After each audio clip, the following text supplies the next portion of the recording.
Meus irmãos, há um outro texto dos Evangelhos que também narra essa mesma situação desta mulher que ficou conhecida como a mulher cananeia.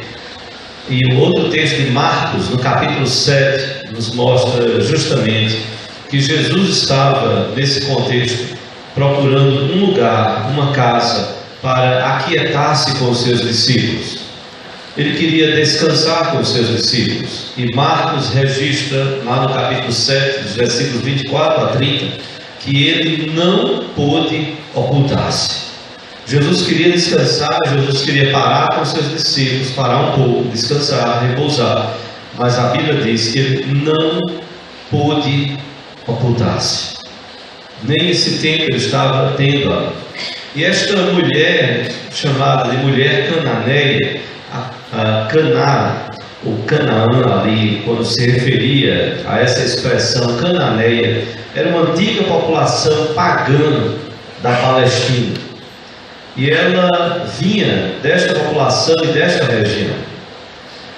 E quando ela procura a Jesus, é porque ela está com um problema gravíssimo. Gravíssimo. E eu gostaria de pensar com você sobre mães que surpreendem. Mães que surpreendem. E algumas qualidades destas mães que devem estar presentes não só na vida das mulheres mães, mas que devem estar presentes na vida de qualquer cristão. Nós, considerando hoje o Dia das Mães, pensarmos um pouco sobre o exemplo desta mãe. É interessante que pensar nessas mães que surpreendem e pensar em que esta mulher, ela pode ainda hoje nos surpreender pelo seu exemplo de vida. Pensar que uma mulher que veio de uma região pagã, ela pode nos ensinar. Ela que veio desta origem cananeia, Ciro-fenícia, grega, gentílica, pensar em características de uma mulher que, pelo menos quanto à sua origem, não teria talvez muito a ensinar a uma mulher judia. Mas eu gostaria então de destacar alguns aspectos que me chamam a atenção no texto que nós lemos. Ela foi uma mãe que surpreendeu pela adoração. Se você observar o versículo 25 do texto que nós lemos, o versículo 25, a Bíblia diz que ela, porém, veio e o adorou, dizendo: Senhor, socorre-me. É muito interessante que essa adoração dessa mulher, ela não surge sem nada no contexto. Ela surge diante da indiferença dos discípulos. Os discípulos chegam para Jesus e dizem: Mestre, despede essa mulher. Como que diz, olha, essa mulher vem no pé do ouvido da gente aí, gritando, clamando. O senhor não vai fazer nada. Manda essa mulher embora. Manda ela se calar. Não é possível um negócio desse. Despede-a. Foi a sugestão dos discípulos. Essa adoração surge diante da declaração da missão de Jesus. O próprio Jesus disse que ele foi enviado. Ele foi enviado às ovelhas perdidas da casa de Israel, como está no versículo 24. Quando os discípulos então dizem no versículo 23, despede, pois vem clamando atrás de nós, Jesus diz: não, olha, eu não estou preocupado com ela, até certo ponto. Eu não fui enviado senão eu tenho um alvo. Eu fui enviado para as ovelhas perdidas da casa de Israel. Mesmo diante de tudo isso, e não que Jesus estivesse desprezando ela, mas havia aqui uma grande lição. Ela encontra forças para adorar ao Senhor Jesus Cristo. No texto de Marcos capítulo 7, 25, que é o texto que narra essa mesma situação, a Bíblia diz que ela prostra-se, ela se curva, ela fica ajoelhada aos pés do Senhor Jesus Cristo. No versículo 22, aqui do capítulo que nós lemos, o versículo 22, ela chama Jesus de Senhor e chama ele de Filho de Davi. Isso era um título que os judeus conheciam muito bem, porque era um título que indicava que ele era o Messias, que ele era ungido, que que ele era o Salvador. Quando alguém se referia dizendo: e aí, você está esperando o filho de Davi? Eu estou esperando o Messias, o enviado de Deus, o ungido, o filho de Davi, aquele que vem da linhagem real, é o filho de Davi. E ela olha para Jesus e diz: Senhor, reconhece o senhorio dele, reconhece o messianismo dele, filho de Davi. Ela clama e ela o adora, porque ela com certeza já tinha ouvido falar a respeito de Jesus, e ela creu nele. É um exemplo de conversão do paganismo, e ela se torna, por sua adoração, uma mulher que surpreende. Tinha tudo para não adorar Jesus, para adorar outras divindades, mas ela o adora.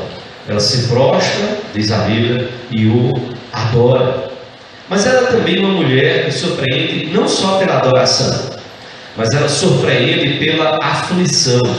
O versículo 22, quando a Bíblia diz: e eis que uma mulher cananeia que viera daquelas regiões clamava. Esse clamar aqui no original dá a ideia de uma continuidade. Não é que ela deu um grito e parou, não. Porque às vezes quando a gente lê naturalmente, por isso que muitas vezes os pregadores dizem: no original, no grego, muitas vezes a gente nem cita o termo grego, mas é para dar a ideia do sentido que tem da palavra naquela língua. Quando nós queremos dizer no português que a pessoa vem praticando uma ação, diz: olha, fulano vinha clamando, faz meia hora que ela está clamando. Aí a gente olha um texto desse, e aí o texto diz: sim, ela clamava, versículo 22. E eis que uma mulher cananeia que viera daquelas regiões clamava. Não passa muito a ideia aqui da tradução do português que ela vinha constantemente, durante um período, insistentemente clamando. É uma mulher que está aflita, que não para. Isso incomodou os discípulos. Eu fico a imaginar aquela turma de discípulos, que Jesus, bem tranquilo, que ele bem sabia o que ia fazer. Jesus não estava se incomodando, mas os seus discípulos se incomodaram. O quanto esses discípulos, como nós também, o quanto eles tinham a aprender. Se Jesus estava calado, você vai querer dar lição em Jesus? Jesus, é o seguinte: a nossa sugestão, nós já nos reunimos, fizemos uma votação aqui e somos unânimes em dizer que o que o Senhor tem que fazer agora é despedir essa mulher, mandar ela ficar calada. Jesus não tem que dar ouvidos aos discípulos, ele sabe o que fazer, como fazer e na hora certa. Fato é que os discípulos não se preocuparam com a aflição daquela mulher. Ela vinha clamando. Ela clamou, sim, para quem podia resolver o problema. Ela não clamou para os discípulos. Ela não estava pedindo a solução aos discípulos. Elas pediram a Jesus. Ela clamou a Jesus, que tinha poder para resolver o seu problema. A razão do clamor e da sua aflição, como nós lemos, era que a sua querida filha estava, como diz o texto, horrivelmente endemoniada. Horrivelmente endemoniada. Não sabemos se um ou mais demônios, mas o fato é que espíritos malignos estavam oprimindo e estavam se apossando daquela vida. E essa mulher, ela não pensa duas vezes. Ela adora Jesus, mas ela mostra toda a sua aflição quando ela clama a Ele. Era uma aflição séria, grave, espiritual, porque não era uma questão puramente física, de qualquer que fosse a doença, mas era uma questão da ação de demônios ou de um demônio sobre a vida de sua filha. E ela se torna um exemplo para nós. Ela se torna uma mãe que surpreende pela aflição que ela passa, em meio à aflição. Então ela surpreende pela adoração, ela surpreende pela aflição, ela surpreende, em terceiro lugar, me permita, pelo amor. O versículo 25 Quando nós temos aqui a colocação de que ela, porém, veio e adorou e disse, dizendo: Senhor, socorre-me. Mas antes desta adoração, versículo 22, é o amor dessa mulher que impulsiona. Quando a Bíblia diz que uma mulher cananeia que viera daquelas regiões clamava: Senhor, filho de Davi, tem compaixão de mim, minha filha está horrivelmente endemoniada.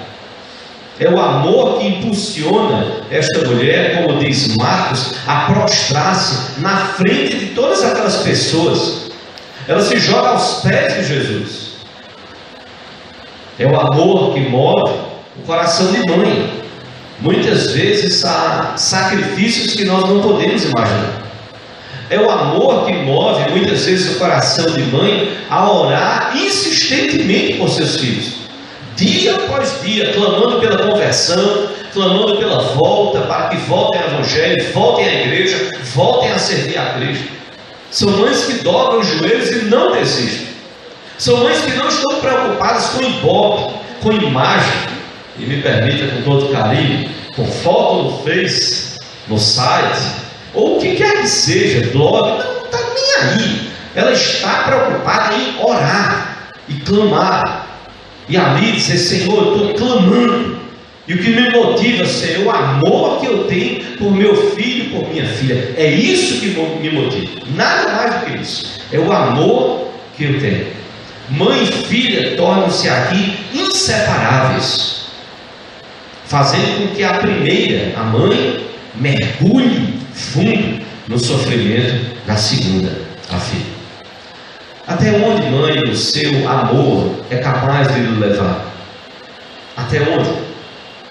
O seu amor pelos seus filhos é capaz de levar você a mais oração, a mais Bíblia, meditar, ler, aprender para ensinar, a mais igreja, a viver a igreja, a se dedicar, a servir, e então também orientar os seus filhos. Filhos, é isso que Deus quer.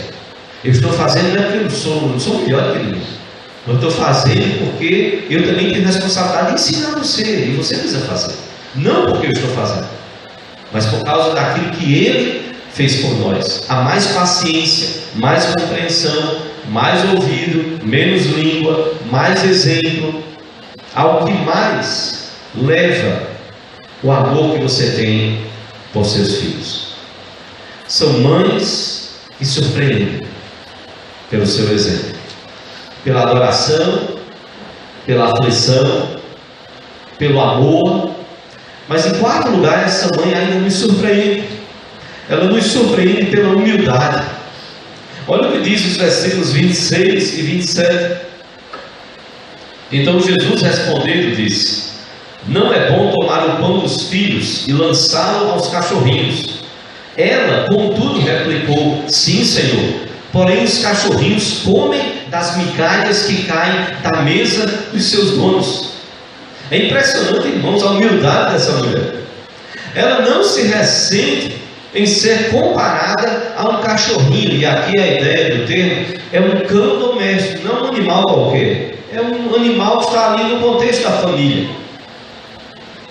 E Jesus diz: olha, eu tenho uma missão.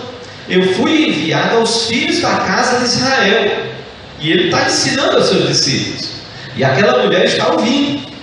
E aí então Jesus chega e diz: olha, mas não é lícito eu pegar o pão dos filhos e lançá-lo aos cachorrinhos. O que você faria na hora dessa? E aí, Jesus, está pensando o quê? Está me chamando de cadela? Está chamando a minha filha de cachorrinha? O senhor está pensando que o senhor é o quê? Não. Ela para na mais profunda humildade. Ela diz: sim, Senhor. Sim, é verdade. Eu também não pegaria o pão que é para minha filha, que eu amo, pela qual eu estou aqui. Eu também não pegaria aquele pão, em vez de dar a ela, eu também não daria aos cachorrinhos.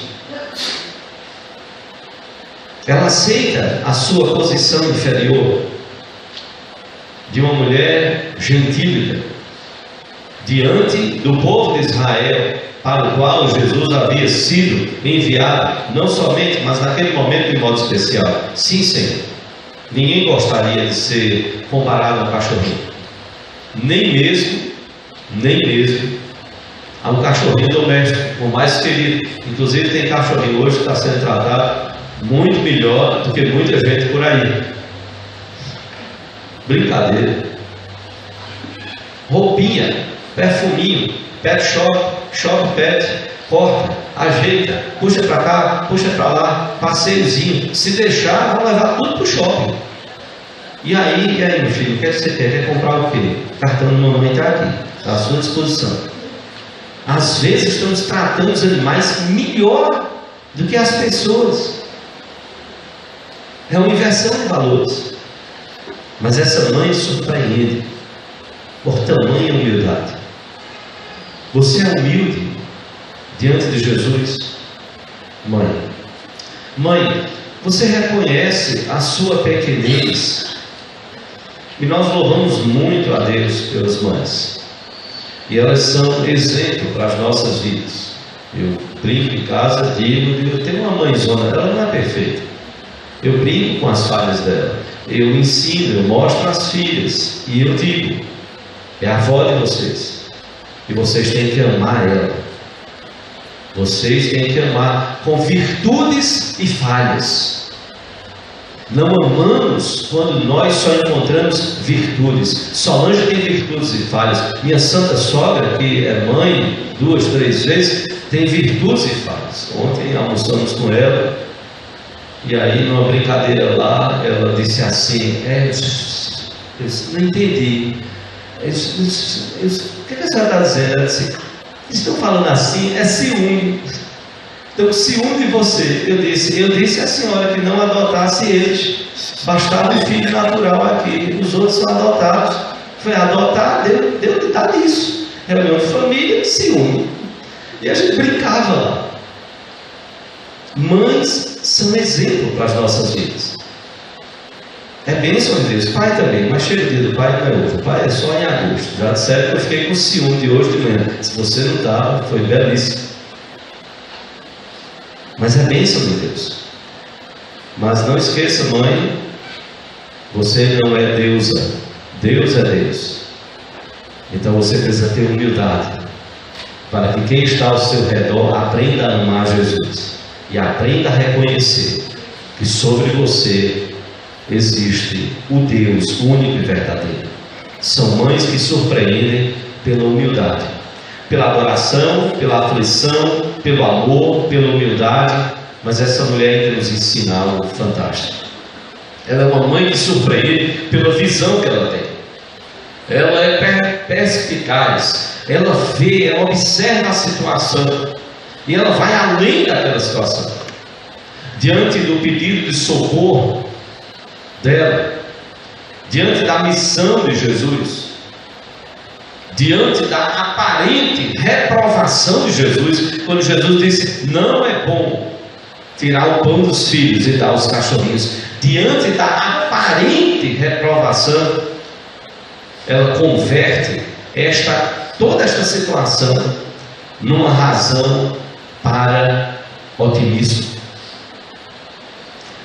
Ela converte uma derrota iminente. Talvez alguns agora, os discípulos, estariam dizendo, agora é pronto, agora eu quero ver o que é que ela vai dizer, agora eu acho que ela vai ficar calada e vai embora. Não, ela não se cala. Ela vem além daquela situação. Ela consegue converter essa derrota iminente numa vitória jubilosa, gloriosa. Olha a resposta dela no versículo 27.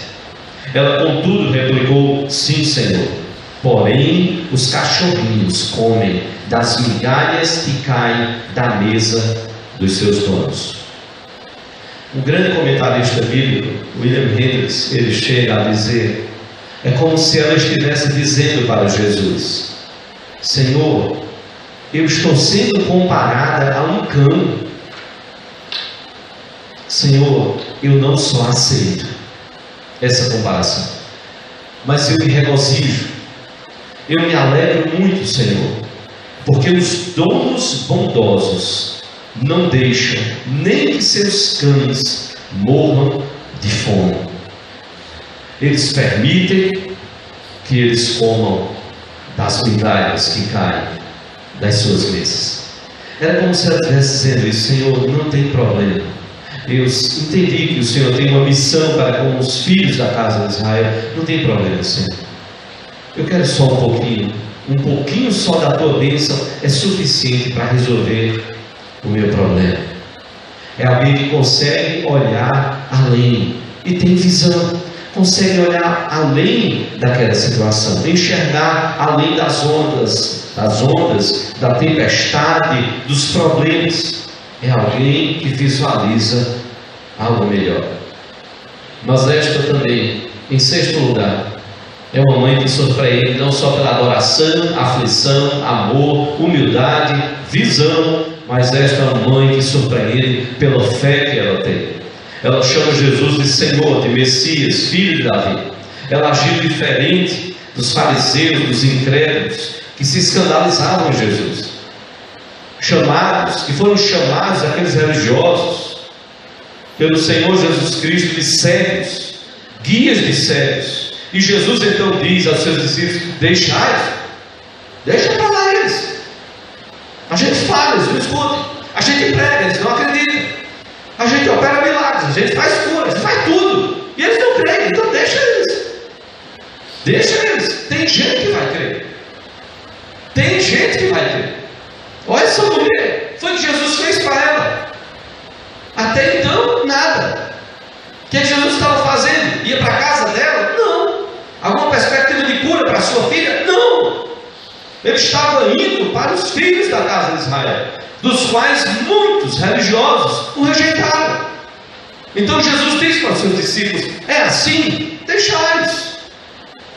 Quando eles sentirem o peso da mão de Deus, quando eles verem o que eles estão perdendo, aí quem sabe pode ser que eles abram os olhos.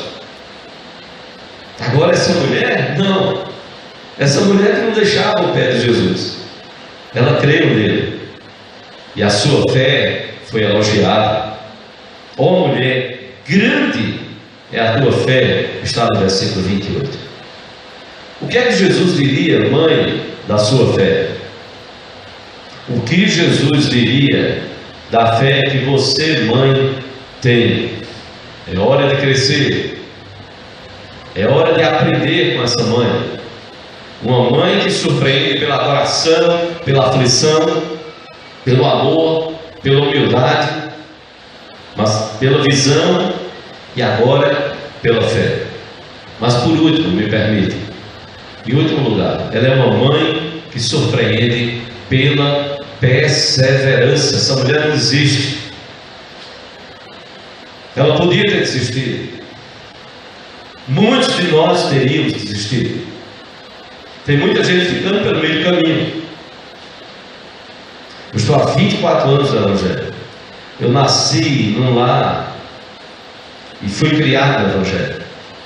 Quantas pessoas que eu vi abandonarem não só a igreja, mas o próprio Evangelho e algumas o próprio Deus. Quantas que desistiram no meio do caminho por muito menos do que essa mulher. Ela podia ter desistido diante do silêncio inicial de Jesus. A Bíblia diz que ele, porém, não lhe respondeu palavra, não deu uma palavra. Ela vinha clamando, e ele lá, caladinho. Os discípulos aperrearam ele, caladinho, tranquilo. Ele sabia o que ia fazer. Está tranquilo, pode clamar, clama, isso vai fazer bem também a você. Porque também, como a Bíblia diz, Jesus conhece os nossos pensamentos. Já parou para pensar? Quando essa mulher fosse começar a clamar, para, começa não. Quando a mulher começa a falar e começa a insistir, insiste, aí Jesus fala: não, nem comece, que eu já sei o que você tem. Como, Senhor? Eu sei, eu já estou sabendo da situação de sua filha. Pode voltar para casa, já estou dando a ordem e ela já está curada. Pronto, acabou isso. Eu e você nós não vamos saber nada do que essa mulher seria capaz de fazer. Jesus deixa as coisas acontecerem, para que ela, mulher, seja ela, como ela é, e para que eu e você nós aprendamos algo. Como essa mulher foi perseverante. Ela podia ter desistido diante do silêncio de Jesus. Ela podia ter desistido diante do fato dela não ser o centro da missão de Jesus. Jesus estava indo para os judeus. Ela poderia ter dito: então o senhor está indo para os judeus? Então perdi. Não, ela não desistiu. Eu sei, estou entendendo que o senhor tem uma missão, mas Senhor, eu estou no seu caminho. Me socorra, me ajude, não me deixe largar. Eu sei que o senhor tem uma grande missão, mas não me deixe jogar. Eu estou com uma filha horrivelmente endemoniada. Ela podia ter desistido diante de palavras de aparente repreensão. Não é bom tomar o pão dos filhos e lançar aos cachorros. Ela não desiste de uma aparente repreensão. Ela não desiste sequer diante da real indiferença dos discípulos de Jesus. Dos discípulos de Jesus. Não interessa o quanto eu e você, nós podemos ser indiferentes. Se nós somos humanos, podemos incorrer nesse erro, até Deus ir tratando o nosso coração. Por mais que eu e você sejamos indiferentes ao sofrimento do próximo, mas Deus é capaz de mover corações para que eles perseverem e possam nos dar lições como esta mulher. Eu lembro de uma jovem que ela estava envolvida com uma outra jovem de uma igreja aqui na cidade do Recife. Nós conversamos com a jovem muito.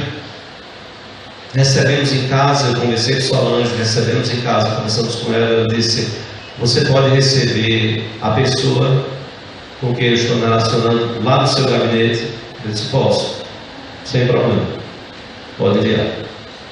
A pessoa veio, conversamos, e ela mora numa outra cidade aqui, no interior do nosso estado.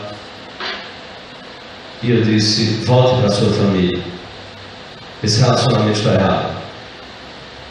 E lá nessa cidade, procure uma igreja que você veja que prega a palavra de Deus, que adora a Deus, que ora, que lê a Bíblia, que ensina. Procure. E aí ela disse: tem uma igreja presbiteriana lá, podia ser outra.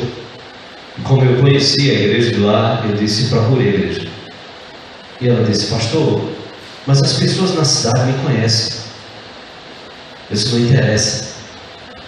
Pastor, mas as pessoas sabem da minha história. Isso não interessa. O que é mais importante é que Deus conhece você. Pastor, mas eu vou entrar naquela igreja. A cidade não é grande. E quando eu entrar naquela igreja, as pessoas vão me olhar. Eu disse: eu já sei o que você está imaginando que vai acontecer.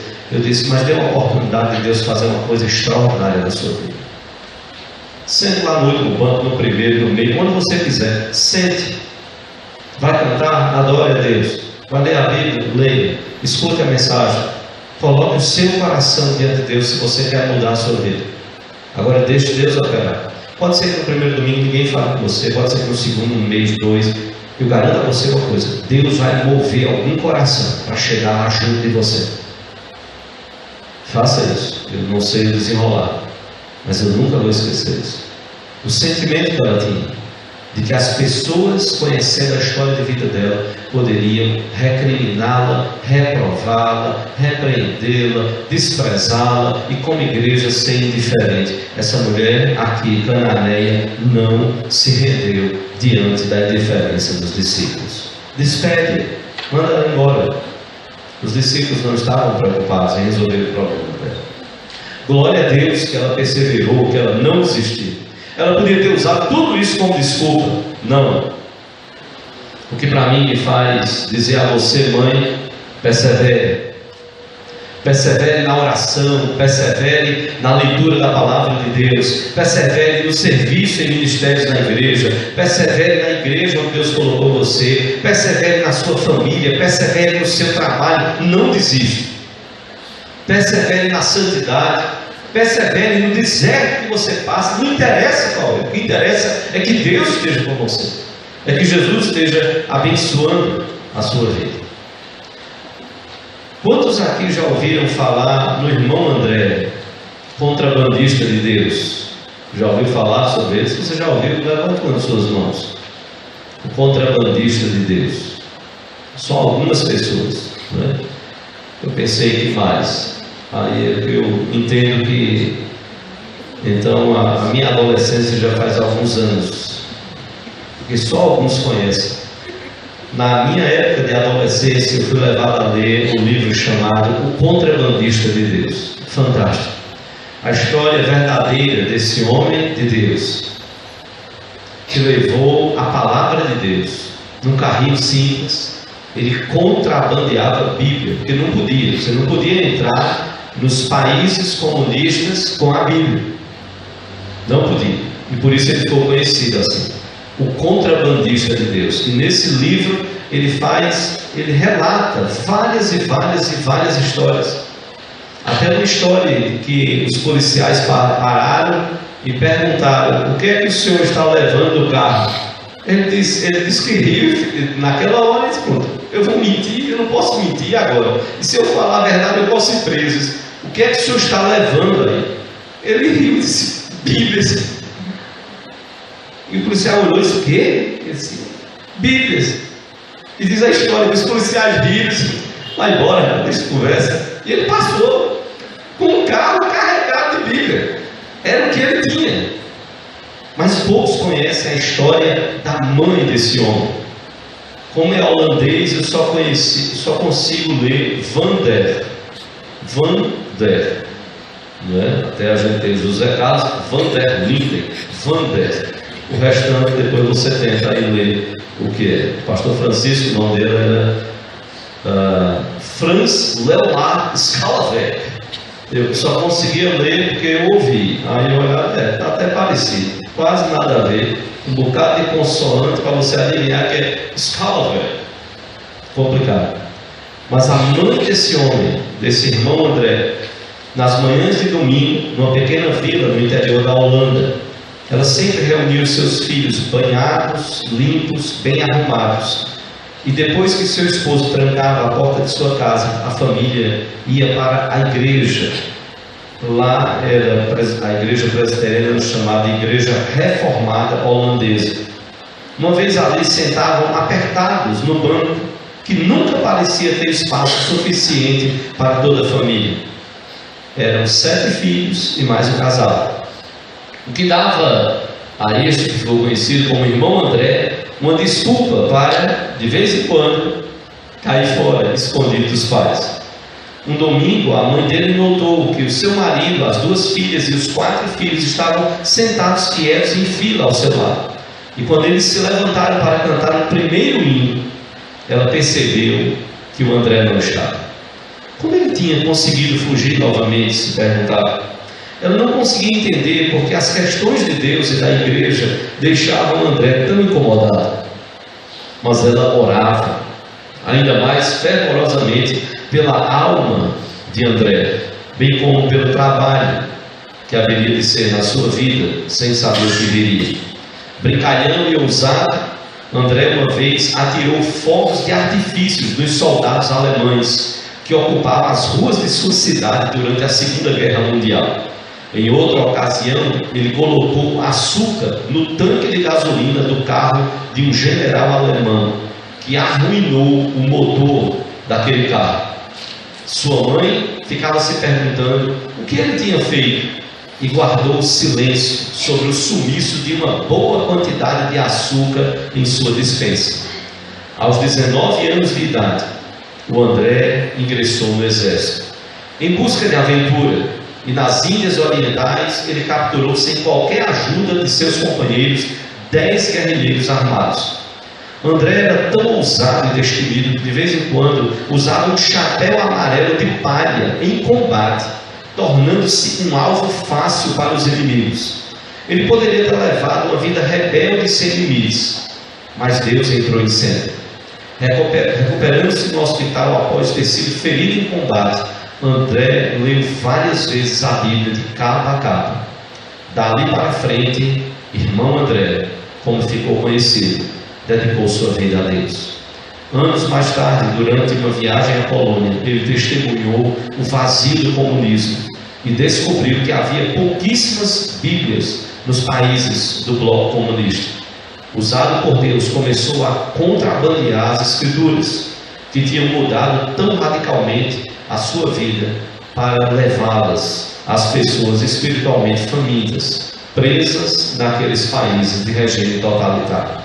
Embora na infância tivesse fugido da oração, agora que estava fazendo a obra de Deus, irmão André adotou a prática de fazer rápidas, como ele chamava, orações de contrabando em suas muitas travessias perigosas das fronteiras dos países da cortina de ferro. Ele orava: Pai, tu fizestes olhos cegos enxergarem, agora eu te peço que faças olhos sadios deixarem de ver.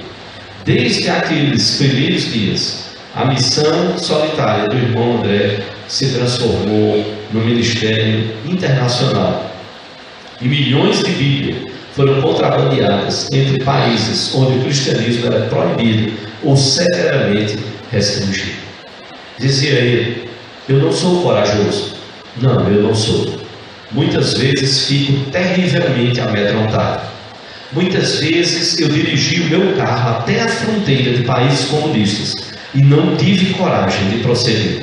Então eu retornava alguns quilômetros, me hospedava em uma pousada e começava a orar e jejuar até que tivesse a coragem, ou a liberdade, ou a ousadia de seguir adiante. E isso sempre funcionava. A mãe de André não viveu para ver o fruto de suas orações pela vida do filho, mas seu exemplo transformou o menino que evitava a igreja no homem segundo o coração de Deus.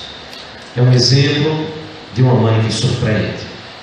A minha oração, mãe, é que você não escute toda essa palavra de Deus, que você não escute essas histórias e simplesmente saia daqui para voltar à rotina do dia de amanhã. A minha oração é que você pense nesses valores. Essa mulher cananeia nos deixa esses grandes exemplos. Uma mãe que surpreendeu pela adoração, pela aflição, pelo amor, pela humildade, pela visão, pela fé e pela perseverança. Ainda é tempo de surpreender os seus filhos. Podem eles ser pequenos ou grandes, não interessa. Ainda é tempo de dar o melhor de sua vida, dedicado para a glória de Deus. Pode ser que você esteja hoje aqui, se você veio aqui algum motivo, e a gente espera que tenha sido Deus, pode ter sido outro, alguém pode ter marcado um encontro com você aqui, mas não perca de vista que Deus tem algo muito precioso com a sua vida. Não foi em vão. Se foi por qualquer outro motivo que não Deus, Deus até mesmo é capaz de usar isso para trazer o seu coração para Ele, para que você entenda o quanto Ele ama você e o quanto Ele quer usar você e fazer com que você possa, como essa mulher, você possa ser alguém que surpreenda, que leve pessoas ao conhecimento do amor do Senhor Jesus Cristo. Começa pela entrega da sua vida a Ele, se você ainda não fez isso. Começa por essa palavrinha chamada conversão, essa mudança de rota, esse se voltar para Jesus, entregar a sua vida nas mãos dele, tornar-se um discípulo dele. Que Deus, pois assim, nos abençoe.